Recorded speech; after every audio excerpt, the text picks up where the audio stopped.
tena, itaanguka dunia.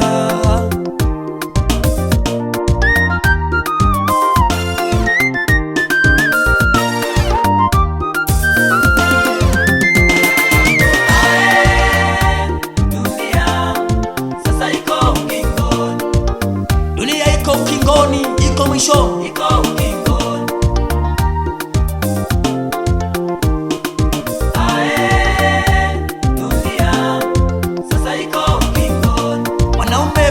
Mwenzake na mwanamke kumwoa mwanamke mwenzake. Hii ni ishara ya kwamba dunia iko pabaya.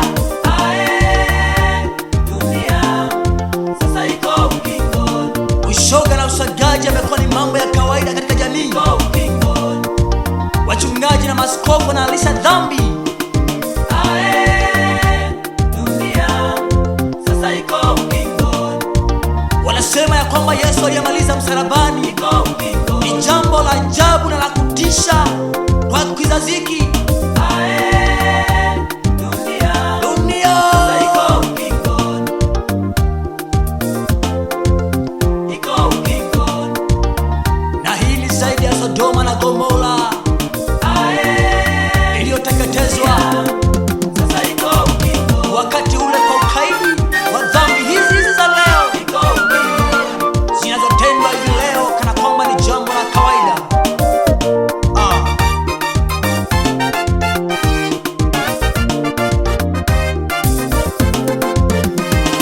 Dhambi inasifiwa, dhambi leo inashangiliwa, itaanguka dunia, itaanguka, haitainuka tena, itaanguka dunia.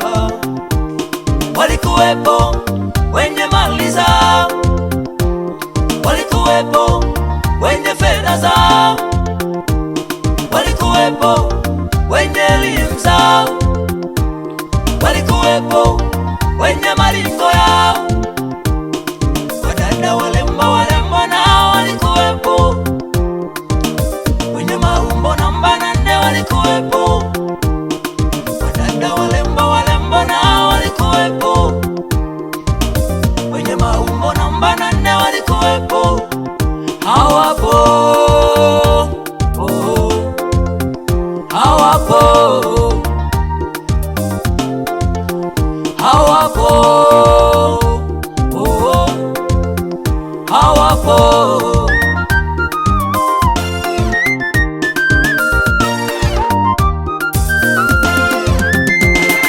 Tafuta maisha, tafuta na Yesu ili uwe na amani na maisha yako.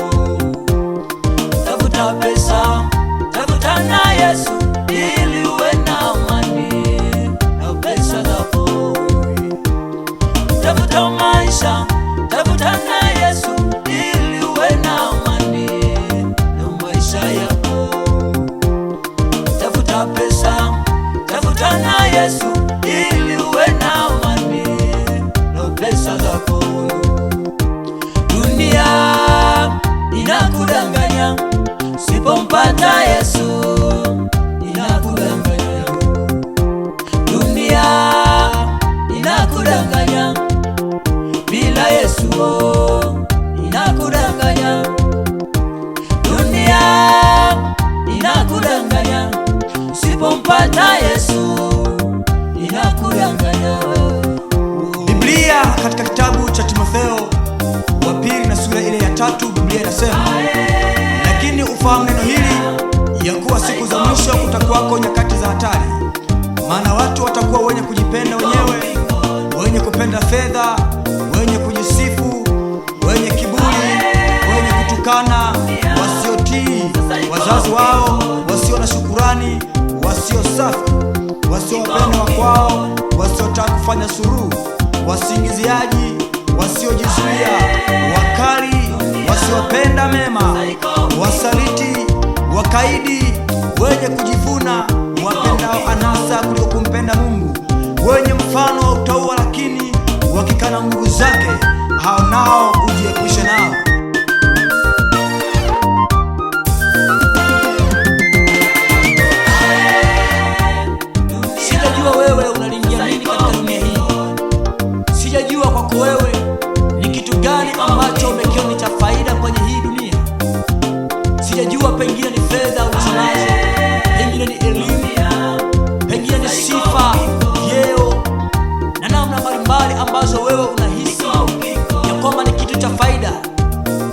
nataka nikwambie ya kwamba wewe si wa kwanza kuyatafuta hayo.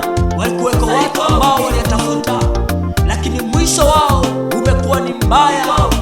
Wameishia kwenye majuto ya milele, kwenye mateso yasiyokuwa na tumaini ndani yake. Ni afadhali leo ukampokea Kristo, ya kwamba awe Bwana Mwokozi wa maisha yako.